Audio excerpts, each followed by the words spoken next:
ఒక single room నుంచి నా లైఫ్ స్టార్ట్ చేశాను. ఎక్కడ బయట మేడం? హైదరాబాదా? హైదరాబాదే, అశోక్ నగర్లోనే ఓకే.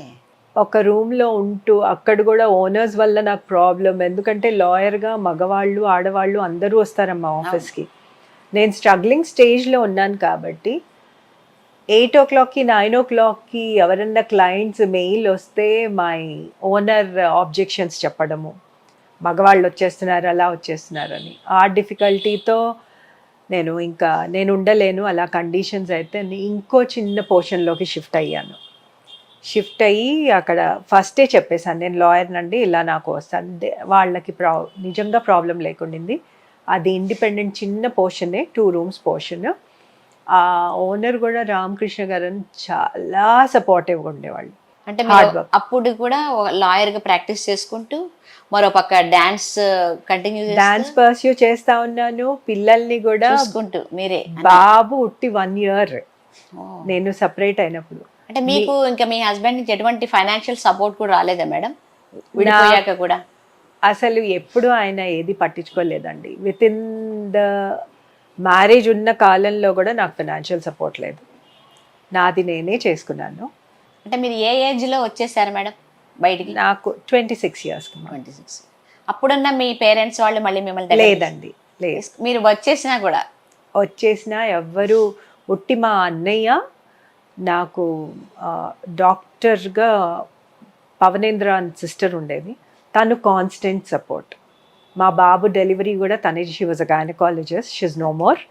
యంగ్ ఏజ్లో హార్ట్ అటాక్తో పోయారు. తను అబ్సల్యూట్ సపోర్ట్ అమ్మా, చాలా సపోర్ట్స్. అంటే ఇమోషనల్ సపోర్ట్. అదేలేండి. ఫైనాన్షియల్గా నేను ఎవరి దగ్గర నుంచి తీసుకోదలుచుకోలేదు. బికాజ్ ఎప్పుడైతే నేను చూసానో మ్యారేజ్లో అయినా ఎవరైనా మనకు ఫైనాన్షియల్ సపోర్ట్ ఇవ్వరు అని, మీరు నమ్మలేరు ఎవరు. Dance classes, tuitions, English classes, yoga classes and ఒక సెక్రటైజేషన్ కంపెనీలో 6 jobs along with my professional work చేసేదాన్ని. ఎలా చేశారు మేడం? పొద్దున్న నా డే స్టార్ట్ అయ్యేది 3:45కి, రాత్రి 12:30కి ఎండ్ అయ్యేది. మరి పిల్లల్ని కూడా మేనేజ్ చేస్తా. మీరు నమ్మరు, ఈ విషయం చెప్తే నేను కోర్టులో లంచ్ అవర్లో వచ్చి నా 1 year బేబీకి క్రష్లో బేబీ ఫీడ్ ఇచ్చి మళ్ళీ కోర్టుకి వెళ్ళేదాన్ని. నాకు సపోర్ట్ సిస్టమ్ లేకుండింది. I was all alone. కి మీనింగ్ నిజంగా నా లైఫ్ చూస్తే నాకు అర్థమవుతుంది. విన్నింగ్ స్పిరిట్ అక్కడి నుంచే వచ్చి ఉంటుంది. ఏ పరిస్థితినైనా మీరు అట్లా దాంట్లోంచి మీరు విజయాన్ని అందుకుంటారు. ఒకటి, ఏడుపు దేన్ని జయించదు. మనలో ఉన్న బోల్డ్నెస్, ఆ స్ట్రాంగ్నెస్ ఉంటేనే మనం బయటికి వస్తాం, లేకపోతే రాము. ఆ రోజుల్లో కూడా నా ఫస్ట్ మ్యారేజ్ డివోర్స్ అయిపోయిందమ్మా. ఆ డివోర్స్ ప్రొసీడింగ్స్ అప్పుడే నాకు చాలా నెగటివిటీస్ వచ్చాయి ప్రొఫెషనల్గా కూడా. ఈమెది డైవర్స్ అయిపోతుంది, ఈమెకేంటి ప్రొఫెషనల్గా కొంచెం సక్సెస్ఫుల్ అవ్వాలన్నా నన్ను లేబులింగ్ చేసేసేవాళ్ళు. ఈమెకేమో రిలేషన్షిప్స్ ఉండొచ్చు అందరితో, అందుకనే ప్రొఫెషన్లో పైకి వచ్చేస్తుందని చాలా వచ్చినా తట్టుకొని ఆ ఎలిగేషన్స్ నుంచి ఆ తప్పుడు మాటలు వినకూడదు. నేను అది కానప్పుడు నా చెవులు మూసేయాలి వాటికి. వాట్ ఐ కెన్ డూ, నేనేం చేయగలనా అనే దాని మీదే ఇంపార్టెంట్గా కాన్సన్ట్రేట్ చేశాను. అండ్ మర్చిపోకు అని నాకు నేను 2 lives నీ మీద ఉన్నాయి, మర్చిపోకు. అదొకటి చాలా స్ట్రాంగ్గా.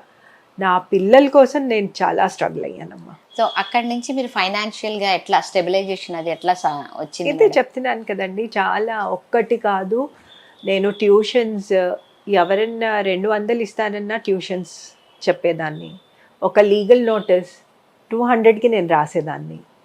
బికాస్ నాలో ఉన్న లాయర్ తత్వాన్ని, like I can do things అని ప్రూవ్ చేయాలంటే వర్క్ రావాలి. మీకు వర్క్ రావాలంటే మీరు పైసలు ఎజెండాగా పెట్టుకోకూడదు. మీకు ఎవరెంత ఇచ్చినా చాలు అన్నట్టు వర్క్ చేసేదాన్ని. సో దట్స్ హౌ ఈవెన్ రూపాయి ఇప్పుడు ఒక 1000 rupees నాకు వస్తే ఇంట్లోకి ఉట్టి 200 తెచ్చుకొని 800 నేను బ్యాంక్లో వేసుకునేదాన్ని సెక్యూరిటీకి. నా పిల్లలకి పనికి రావాలి. ప్రోగ్రామ్స్ కూడా ఇస్తూ ఉండేవాళ్ళ మేడం? డాన్స్ ప్రోగ్రామ్స్ కూడా అప్పట్లో మరి ఇచ్చేదాన్ని అండి, కానీ లిమిటెడ్గా ఇచ్చేదాన్ని. ఎందుకంటే వాటి మీద మీకు ఏమి ఇన్కమ్ వచ్చేది కదా? డాన్స్ క్లాసెస్ ఉన్నంత కాలం, హస్బెండ్తో ఉన్నంత కాలము, my first husband, ex husband, ఆయన ఇంట్లో ఒక రూమ్ అదొక్కటి ఐఎమ్ థ్యాంక్ఫుల్. నన్ను పర్మిట్ చేసేవాళ్ళు, డాన్స్ క్లాసెస్ రన్ చేసుకొని ఇచ్చేవాళ్ళు. ఓకే. ఆ ఇన్కమ్తో నేను చదువుకున్నాను. అదే ఇన్కమ్తో నా డాటర్ అభిమానికని కూడా చాలా మటుకు తనకి డాన్స్ కానీ యోగా కానీ బేసిక్ ఫౌండేషన్ అయితే నేనే ఇచ్చానమ్మా. ఓకే.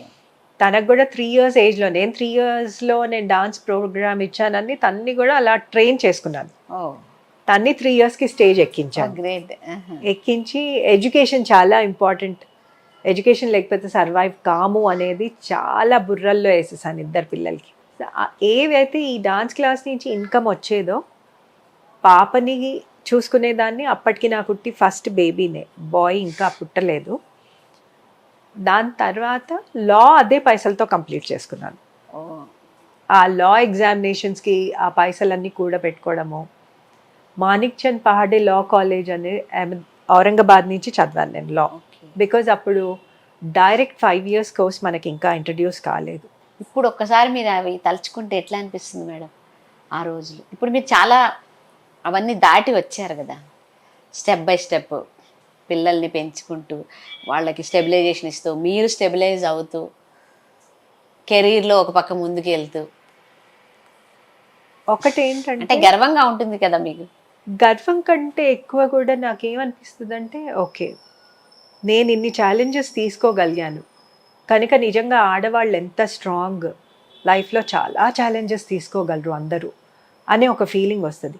ఇప్పుడు కూడా ఇవన్నీ, ఇప్పుడు మీరు అడిగారు మిస్సెస్ ఇండియా, అది కూడా ఒక ఛాలెంజే. చాలామంది క్రిటిసైజ్ కూడా చేస్తారు ఈ ఏజ్లో అవసరమా అని. ఆ క్రిటిసిజం నాకొద్దు. నా వర్త్, నా సెల్ఫ్ వర్త్ రియలైజ్ అవ్వడానికి నాకు ఇవన్నీ నేను లెర్నింగ్ లెసన్స్ కింద తీసుకున్నాను. ఎక్స్పీరియన్స్ ఒక్కొక్క లెసన్ కూడా. ఓకే. అయితే ఇప్పుడు పిల్లలకి చిన్నప్పుడు మీరు ఒక్కళ్ళు చూసుకోవడం, అంటే వాళ్ళ నుంచి ఏదన్నా, అంటే పేరెంట్స్ వాళ్ళ ఫాదర్ దగ్గర లేరు, వాళ్ళు చూసుకోవట్లేదు, అట్లా ఏదన్నా అనిపించేదే వాళ్ళకి? నాకు మీరు ఎట్లా మౌల్డ్ చేశారు వాళ్ళని? అంటే పాప నాలాగే కొంచెం బోల్డ్. ఇద్దరు పిల్లలకి ఎక్కడో ఉండేది. స్కూల్లో పేరెంట్ టీచర్ మీటింగ్స్కి ఫాదర్స్ వచ్చినప్పుడు ఫాదర్ రాలేదు,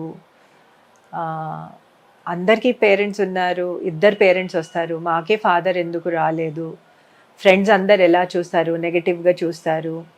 అందులో కొంచెము మేల్ చైల్డ్కి కొంచెం ఎక్కువ ఎఫెక్ట్ పడుతుందేమో. ఎందుకంటే my son was little emotionally delicate and చాలా సెన్సిటివ్ వాడు. ఓకే. తనకు ఆ సెన్సిటివిటీ చాలా ఉండేది నా కొడుకుకి. అండ్ దాంతో తను కొంతకాలం ఐసోలేషన్లోకి వెళ్ళిపోయాడు. అందరు ఫ్రెండ్స్ ఫాదర్స్ ఉన్నారు, నాకు ఫాదర్ లేదని. ఇప్పుడు రియలైజ్ అయ్యాడు దట్ నో, పాప ఎక్స్పోజ్ అయినా తను కొంచెము స్ట్రాంగ్గా వేలోనే బయటికి వచ్చేసింది.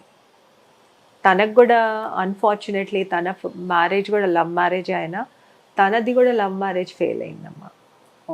అంటే తను అంతా చదువుకుని అంతా అయిపోయాక నేనే పెళ్లి చేశాను. ఓకే.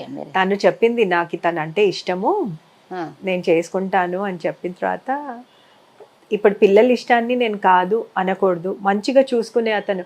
ఇప్పుడు నేను యాజ్ అ లాయర్ నేను చూస్తున్నాను అరేంజ్ మ్యారేజెస్ కూడా చాలా మటుకు డిజాల్వ్ అయిపోతున్నాయి.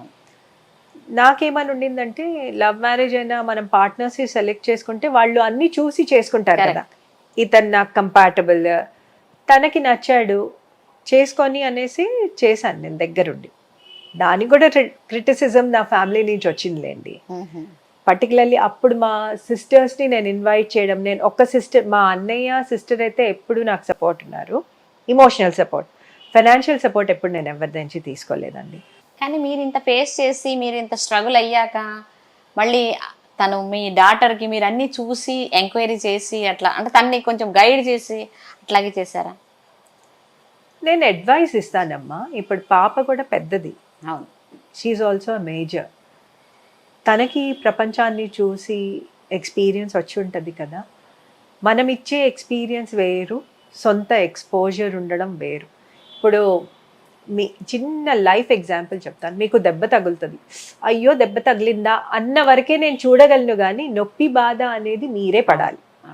A doctor can give a medicine, correct, but he cannot heal the wound. Medicine వల్ల హీల్ అవ్వాలి, సింపుల్ లాజిక్. అలా ఎవరి బాధలు, ఇప్పుడు పాప గురించి నెగిటివ్ ఎవరన్నా కమెంట్ చేసినా నేను కొంచెం గైడ్ చేస్తాను. ఇప్పుడు ఎలా ఉందంటే ఇన్స్టాగ్రామ్ అయినా సోషల్ మీడియా అయినా, ఫ్రాంక్గా చెప్పాలంటే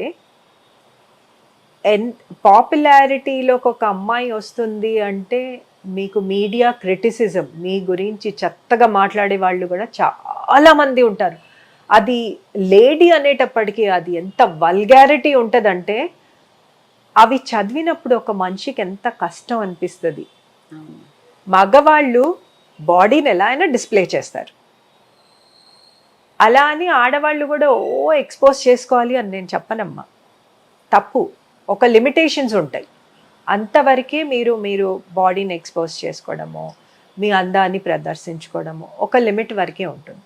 దాని తర్వాత చేయకూడదు అని కూడా నేను మా పాపకు చెప్తాను.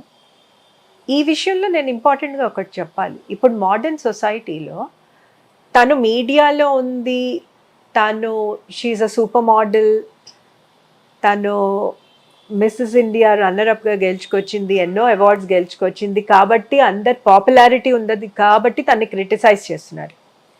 ఇప్పుడు ఎవరి పిల్లల్ని చూసినా వాళ్ళు ఎలా డ్రెస్ అవుతున్నారండి, అవును.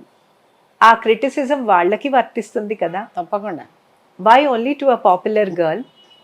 వాళ్ళ ఇళ్లల్లో కూడా ఉన్నారు, అందరి ఇళ్లల్లో కూడా ఉన్నారు. మా సిస్టర్స్ ఫ్యామిలీ ఇప్పుడు నెగిటివ్గా కమెంట్ చేసిందని కాదు, వాళ్ళ ఫ్యామిలీస్లో చూసినా వాళ్ళందరూ అలానే డ్రెస్ అవుతున్నారు. అవును. తిను పాపులర్ ఫిగర్ కాబట్టి ఈజీ టు క్రిటిసైజ్. అవును.